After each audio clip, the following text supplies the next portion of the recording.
Cricket खेळताना निर्माण झालेल्या जुन्या वादातून इचलकरंजी येथील जिजामाता मार्केटमध्ये युवकावर कोयत्याने जीवघेणा हल्ला करण्यात आला। सूरज अशोककुमार राठी वय 32 राहणार पेठ असे जखमी युवकाचे नाव आहे। या प्रकरणी प्रणव मानकर व समर्थ राजकुमार जाधव हे दोघे जण स्वतःहून पोलिसात हजर झाले असून त्यांना ताब्यात घेण्यात आले आहे। सोमवारी भर दिवसा झालेल्या या घटनेने शहरात खळबळ माजली आहे। या घटनेची नोंद शिवाजीनगर पोलीस ठाण्यात झाली आहे। याबाबत घटनास्थळावरून समजलेली माहिती अशी, नारायणपेठ परिसरात राहणारा सूरज राठी हा जिजामाता मार्केट परिसरातील मुलतानमल बाबूलाव अँड कंपनी या कापड पेढीवर दिवाणजी म्हणून काम करतो। सोमवारी सकाळी नेहमीप्रमाणे तो पेढी उघडण्यासाठी आला होता।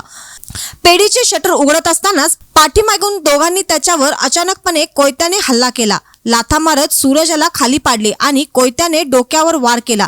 अचानक झालेल्या या हल्ल्याने भेदरलेल्या सूरजाने जीव वाचवण्यासाठी समोरच असलेल्या बाबूलाल चोपडा यांच्या पेढीत शिरला, परंतु हल्लेखोरांनी त्याचा पाठलाग करत पेढीत घुसले।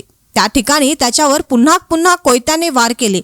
त्यावेळी वार चुकवत सूरज हा पेढीतील बाथरूम मध्ये शिरला व त्याचा दरवाजा लावून घेतल्यामुळे तो बचावला। सूरजाच्या डोक्यात, दोन्ही हातांवर व खांद्यांवर वार झाल्याने पेढीवर ठिकठिकाणी रक्ताचा सडा पडला होता। घटनास्थळीच कोयता टाकून हल्लेखोरांनी पलायन केले। घटनास्थळी घड्याळ, अंगठी, कानातील बाली पडलेले पोलिसांना मिळून आले। नागरिकांनी राठी यास तातडीने खासगी रुग्णालयात दाखल केले। घटनास्थळी पोलीस निरीक्षक उर्मिला खोत यांनी पथकासह भेट देऊन पाहणी केली। फॉरेन्सिक लॅब पथकाला घटनास्थळी पाचारण करण्यात आले होते। घटनेनंतर संशयितांनी स्वतःहून पोलीस ठाण्यात हजर राहून कबुली दिली आहे।